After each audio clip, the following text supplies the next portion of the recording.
Again and again, we would say na, come visit us again in Cebu and Bohol, Negros Oriental and Siquijor.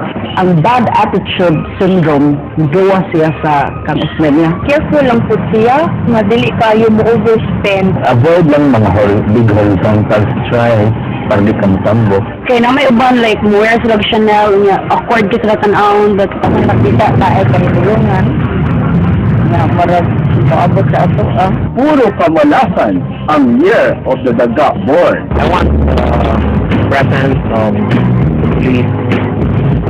He felt.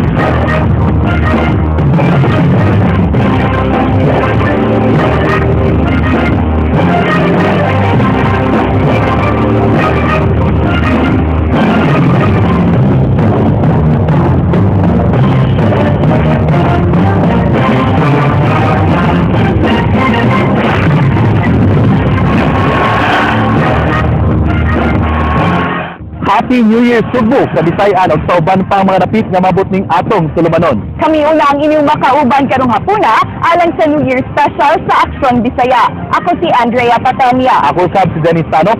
Sud sa 30 minutos inyong masayran ang posibleng mahitabo karong tuiga gikan sa peace and order, ekonomiya ug politika. Lakip na ni Ana ang mga kalihukan sa simbahang Katoliko unsay mga fashion trends sa 2014, ang mga nakalinyang proyekto sa Department of Tourism ug ang mga fearless forecast sa mga mananagna.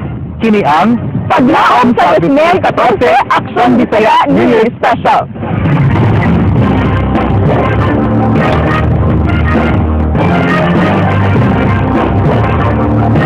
Nagtinguha ang mga opisyal sa kapulisan dinhi sa tunga-tungang Kabisayan nga mas magmaninawon karong tuiga. Daghang plano ang kapulisan alang sa atong seguridad apan di kini nila mabuhat kung di mutabang kanila kitang mga sibilyan.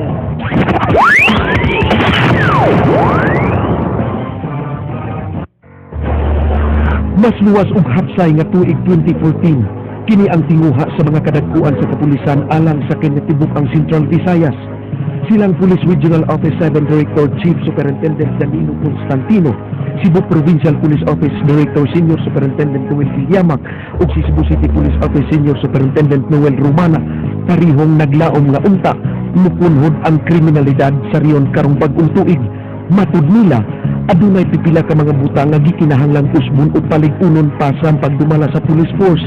Si Constantino, police visibility nga buot palang buon karon, kay matud niya ni adtong miaging tuig ang muto sa mga pulis, now you see me, now you don't. Yung presence nating kapulisan, parang hindi pa masyadong nararamdaman ng ating mga kababayan. And for 2014, I want the presence of the police be felt by the public. Sige magbuot sa nga mas palambuon pa ang atindan sa mga pulis.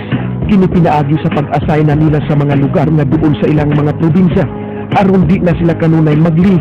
There is discontinuity of public service man good. Just imagine report ka of 5 days and then another 5 days you will go home.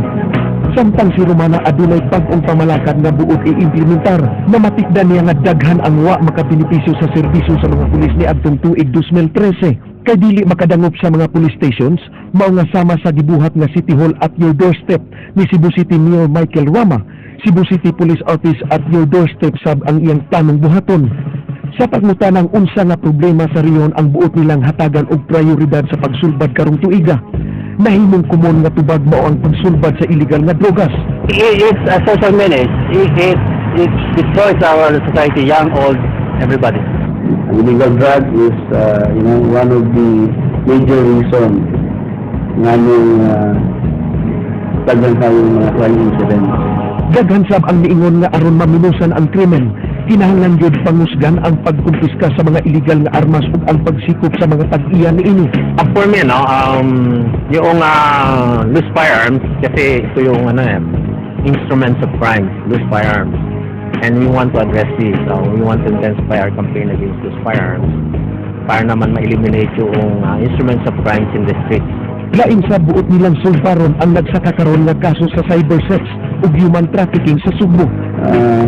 We need to coordinate with the NGOs, no? for the provincial government, especially ng Provincial Women's Commission, para we could prevent parents from exploiting their children, di ba? Apan matod sa tulo ka mga opisyal, bisan unsaon nila og pagpangandam alang sa mas malinaw nga 2014, dili magmalampuson ang ilang tinguha kung wala ang tabang sa publiko. Gani si Romana adunay bag-ong proyektong buot ipatuman. Kini ang pag-umol og organisasyon alang sa mga citizen policemen and women alang sa mga buot muabag kanila. Pag sinulog na, doon mo makikita ang sectors is participating bata matanda. Everybody's cooperating.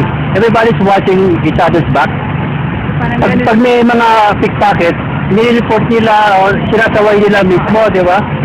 That should be the concept of our daily living. It should be sinulog every day. Sama sa mga opisyales sa gobyerno, nagsinahanglan og partisipasyon gikan sa ilang mga konstituyente.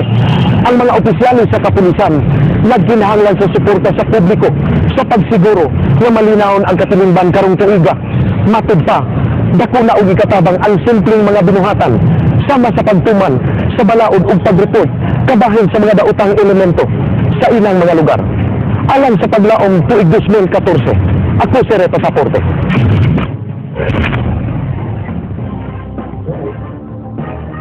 Ang ekonomiya sa dakbayan sa Cebu mao'y nagdasarenda sa ekonomiya sa Central Visayas. Mapasalamaton ang mga kadagkuan sa Cebu Chamber of Commerce and Industry na wa maapektuhi ang negosyo bisan pa man sa mga dagkong trahedya nga miigo sa Kabisayan ni atong miaging tuig. Dugang sa CCI nga bisan pa man sa mga katalagman, dunay gusto muubo puhunan din sa Cebu o giingong mukusog ang negosyo sa Pothaw.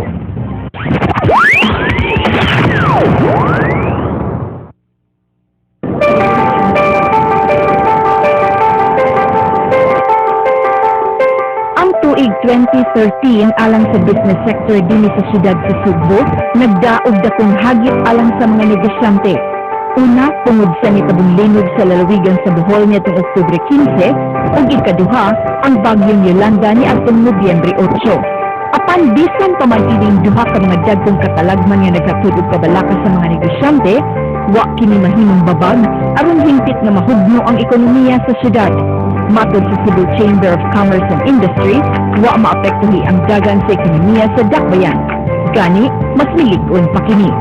2013 was not a very bad year.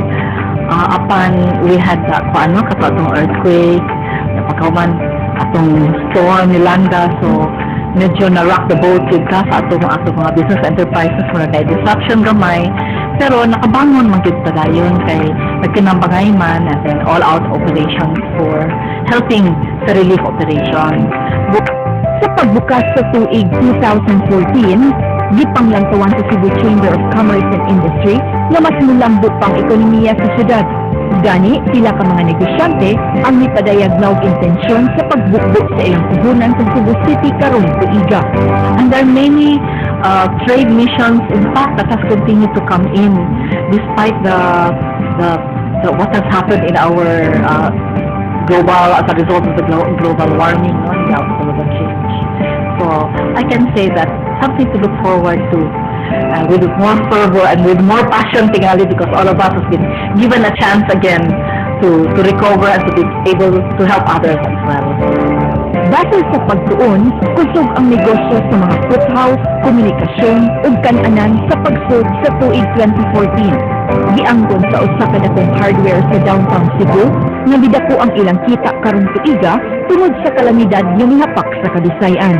Malaunon sila na mas mudoble pa ang ilang paglambo karong tuiga human gitag-an sa mga feng shui experts na nindot magnegosyo og foothaw sa 2014. Kaya man lang karoon sa pagpatalan, gusto sa pasulod, gusto sa pagpatawag, kaya mo ng solusyon siguro. So, mainit nila mo, panikamutan nga, karang mga consumer nato ka, ulit lang mo nga, taglukit sa pagdalag, stock sa ila, basin sa tuig, mahimo na na ito, makontrolaran na ito. Masalibon karon ang business sector din sa syudad nga mas mulang bukaw niya ang dagan sa ekonomiya din sa dakbayan ug sa tibok Central Visayas. Kinihuman nga daghan ang mga negosyante ang ipatulog sa ilang puhunan sa pagsud karong tuiga. Alang sa paglaom 2014 kini si Jim Barco.